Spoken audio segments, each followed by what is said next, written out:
કોસ્મેટોલોજીના તાલીમાર્થી આવી જાય. ઔદ્યોગિક તાલીમ સંસ્થા અમરેલી દ્વારા આયોજિત 2026 સ્કિલ એક્સપો દ્વારા અમારા આઈટીઆઈના અલગ અલગ ટ્રેડ ચાલે છે. એમાંનો એક બહુ જ મહત્ત્વનો ટ્રેડ એટલે કોપા. કોપામાં સૌથી વધારે એડમિશન લોકો લે છે અને કોપા કર્યા પછી પોતાની રોજગારીની તકો સરકાર સિવાય પણ નોકરીમાં, પ્રાઇવેટ સેક્શનમાં અને પોતાનું ફિલ્ડ બનાવી અને કામ કરવાની પણ આજના યુગમાં બહુ જ જેનું મહત્ત્વ છે એવો કોમ્પ્યુટરનો કોર્સ અમારે અહીંયા અમરેલી આઈટીઆઈમાં ચાલે છે. તેમાં ખૂબ જ મોટી સંખ્યામાં અમારા તાલીમાર્થી દ્વારા અહીંની બધી બ્રેન્ચમાં મહિલાઓ તથા જેન્ટ્સને અલગ અલગ વિભાગમાં અલગ અલગ સમયના તાલીમ આપવામાં આવે છે. છેલ્લા 1 મહિનાની મહેનતથી આ તાલીમાર્થીઓ દ્વારા ડેમો બનાવવામાં આવ્યા છે. અમારા સુપરવાઇઝર ઇન્સ્ટ્રક્ટરની પણ 1 મહિનાથી એની ખૂબ જ મહેનતથી આ સ્ટોલ બનાવવામાં આવ્યા છે. આની અંદર જે ડેમો બનાવ્યા છે એમાં અમારા ગુજરાત સરકારના માનનીય મંત્રી શ્રી અહીંયા મુલાકાત લઈ ચૂક્યા છે સવારથી, અને કલેક્ટર સાહેબ પણ અહીંયા આ સ્ટોલની મુલાકાત લીધી છે. અલગ અલગ વિભાગના અધિકારીશ્રીઓએ પણ આ સ્ટોલની મુલાકાત લીધી છે. તો આવો મળીએ અમારા વિભાગના તાલીમાર્થીને. સુશીલભાઈ લાડવાણી, અચ્છા, તમે કોપામાં એડમિશન લીધેલું છે. અચ્છા, તો આના વિશે આપ માહિતી આપો.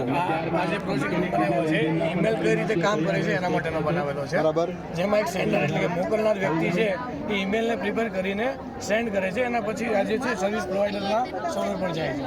સર્વિસ પ્રોવાઈડર એ ઈમેલને ચેક કરીને ડીએનએસમાં મોકલે છે, જ્યાં એ એપ્રોપ્રિએટ એડ્રેસ લઈને પ્રોવાઈડ જે રિસીવર છે રિસીવરના સર્વર ઉપર ડિલિવર થાય છે. બરાબર. રિસીવર એટલે કે રિસિપન્ટ જે છે એને રિસીવ કરીને એને ઈમેલને રીડ કરીને એપ્રોપ્રિએટ એક્શન લે છે.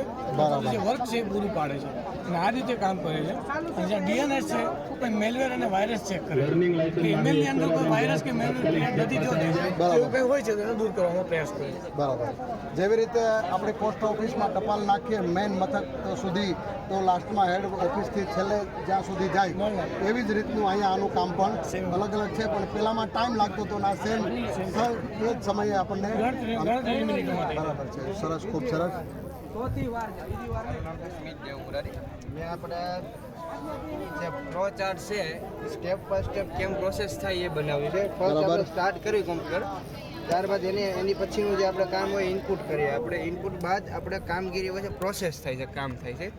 પ્રોસેસ પછીનો જે સ્ટેપ આવે આપણે એ આપણે ડિસિઝનનો આવે. ડિસિઝન લીધા બાદ આપણે છેલ્લે આઉટપુટ જનરેટ થાય છે. આઉટપુટ જનરેટ થયા બાદ આપણો છેલ્લો સ્ટેપ જે આવે છે આ સિસ્ટમનું એન્ડ આવે છે. અહીં આપણું કામ ઓકે, સરસ.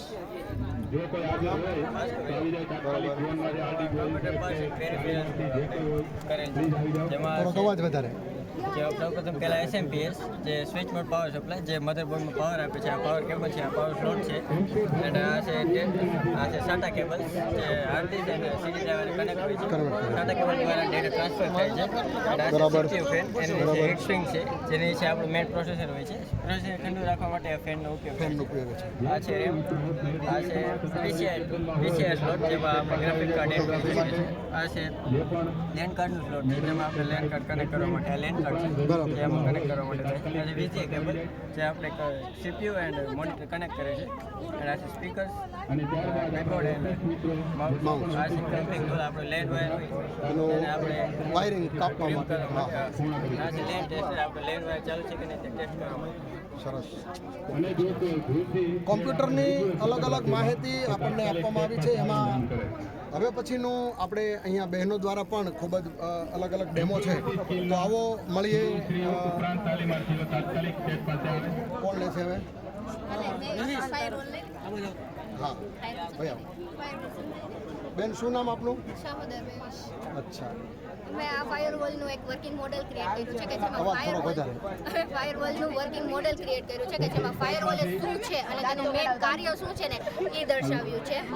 કે ફાયરવોલ છે ને એ આપણા જે ટ્રસ્ટેડ ઇન્ટરનલ નેટવર્કિંગ છે કે જેમાં આપણા કમ્પ્યુટર છે, લેપટોપ છે, તેની અંદર કોઈ બાહ્ય નેટવર્ક દ્વારા આવતા જે જોખમી ડેટા કે માહિતી છે તેને આપણા ઇન્ટરનલ નેટવર્કના સિસ્ટમની અંદર આવવા અટકાવે આવે છે Okay, કે જેથી આપણું સિસ્ટમ અને સિસ્ટમની અંદર રહેલ ડેટા બંને સિક્યોર રહે અને સેફ રહે તે માટે. અને આ અહીંયા દર્શાવેલા ફાયરવોલ છે એ માત્ર એક ઇમેજિનિંગ વોલ છે, કાલ્પનિક વોલ છે. બાકી ફાયરવોલ છે એક કમ્પ્યુટર સિસ્ટમની અંદર આવેલ એક સોફ્ટવેર છે કે જેનું મેઇન કાર્ય એ છે કે આપણા કમ્પ્યુટર સિસ્ટમને સેફ અને સિક્યોર રાખે છે. બરાબર.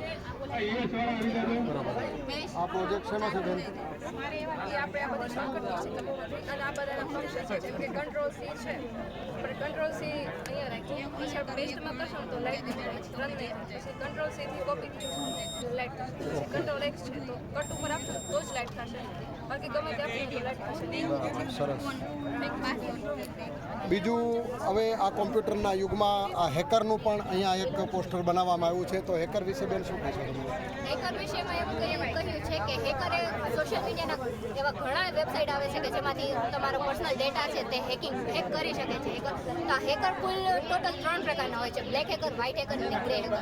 તો કે બ્લેક હેકર એવું હોય છે કે જે પોતાના પર્સનલ મોટિવ માટે થઈને સામાન્ય લોકોના ડેટા હેક કરીને તેમની પાસેથી પૈસા લઈ લે છે, તેમના પર્સનલ ઇન્ફોર્મેશન કાઢી લે છે, પોતાના મોટિવ માટે કરે છે.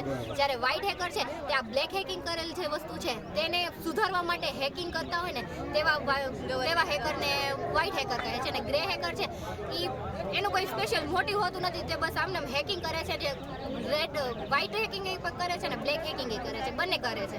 અને આ હેકિંગથી બચવા માટે અહીંયા અમે પ્રિવેન્શન અને સેફટીનો એક ચાર્ટ બનાવ્યો છે, જેમાં મુખ્ય જે પોઈન્ટ છે ને અહીંયા દર્શાવેલા છે કે પાસવર્ડ ક્રિએટ કરીએ તો પાસવર્ડ કેવી રીતે ક્રિએટ કરવો, તો કે સ્ટ્રોંગ અને યુનિક પાસવર્ડ ક્રિએટ કરવાનો થાય છે કે જે કોઈ આસાનીથી ગેસ ન કરી શકે. પછી તમે ઓનલાઈન કોઈ પણ કાર્ય કરતા હોય તો સિસ્ટમની અંદર રહેલી ફાયરવોલ તમારે ઓન રાખવાની, જેથી કરીને બિનજરૂરી કોઈ પણ વસ્તુ છે તમારી સિસ્ટમની અંદર એન્ટર ન થઈ શકે. પછી તમારી પાસે જે ઓટીપી અને પિન આવે છે તે તમે કોઈ અન્ય વ્યક્તિ સાથે શેર ન કરો, જેથી કરીને તમારી સિસ્ટમ છે એ સેફ રહી શકે, સિક્યોર રહી શકે. પછી જ્યારે તમે ઈમેલ આઈડી સોશિયલ મીડિયા માટે યુઝ કરો છો તો સોશિયલ મીડિયા અને બેન્કિંગ માટે બંને માટે સિક્યોર અને સેપરેટ ઈમેલ આઈડી યુઝ કરવાની, જેથી કરીને જ્યારે ક્યારે પણ તમારું સોશિયલ મીડિયા હેક થયું હોય તો તમારી બેન્કિંગની માહિતી છે એ સેફ રહી શકે છે. પછી જ્યારે તમે વેબ બ્રાઉઝર કોઈ પણ પ્રકારનું યુઝ કરો છો તો વેબ બ્રાઉઝર કેવું છે, સિક્યોર છે કે અનસિક્યોર છે, એ જોઈને તમારે યુઝ કરવાનું થાય છે.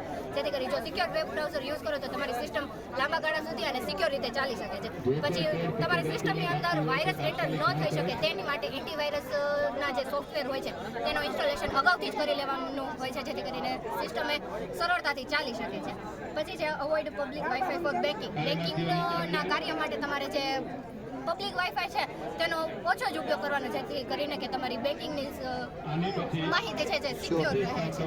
પછી બીવેર ઓફ ફિશિંગ અટેમ્પ્ટ. અમુક એવી લિંકો આવે છે કે જે લિંકો જોતા આપણને એમ લાગે કે લિંક સાચી છે, પણ એમાં અમુક એવી નાની બાબત હોય છે કે જે ખોટી હોય છે ને જેના દ્વારા હેકિંગ થઈ શકે છે. એટલે એ ફિશિંગ અટેમ્પ્ટ કહેવાય, જેને ઇગ્નોર જ કરવું, બને ત્યાં સુધી એને અવોઇડ કરવાનું. અને never click on subscription link or attachment. કોઈ પણ પ્રકારની લિંક કે જેમાં તમને કીધેલું હોય કે આ લિંક પર ક્લિક કરવાથી તમે આગળ જશો, લિંક પર ક્લિક કરવાથી સોશિયલ મીડિયા પર તમારી પોસ્ટ આગળ જશે, તમને પૈસા મળશે, એવા ટાઈપની કોઈ પણ લિંક આવી હોય તો તેને ઇગ્નોર જ કરવાની, તેની ઉપર ક્લિક નહીં કરવાનું, જેથી કરીને તમારી સિસ્ટમ છે ને સિક્યોર રહી શકે. ખૂબ જ અગત્યની માહિતી તાલીમાર્થી દ્વારા આપવામાં આવી છે કે લોકો આજે સોશિયલ મીડિયા બધા વાપરે છે, મોબાઈલ વાપરે છે, કોમ્પ્યુટર વાપરે છે, ઇન્ટરનેટનો ઉપયોગ કરે છે, પણ આવી નાની માહિતી ખરેખર હોતી નથી. ઘણા લોકો પાસે આપણે સાંભળ્યું હોય છે કે બેંકના એકાઉન્ટ ખાલી થઈ જાય છે, અમારું ખાતું એકાઉન્ટ સીઝ થઈ જાય છે, જેને કામ કરવાનું હોય છે એ લોક થઈ જાય છે.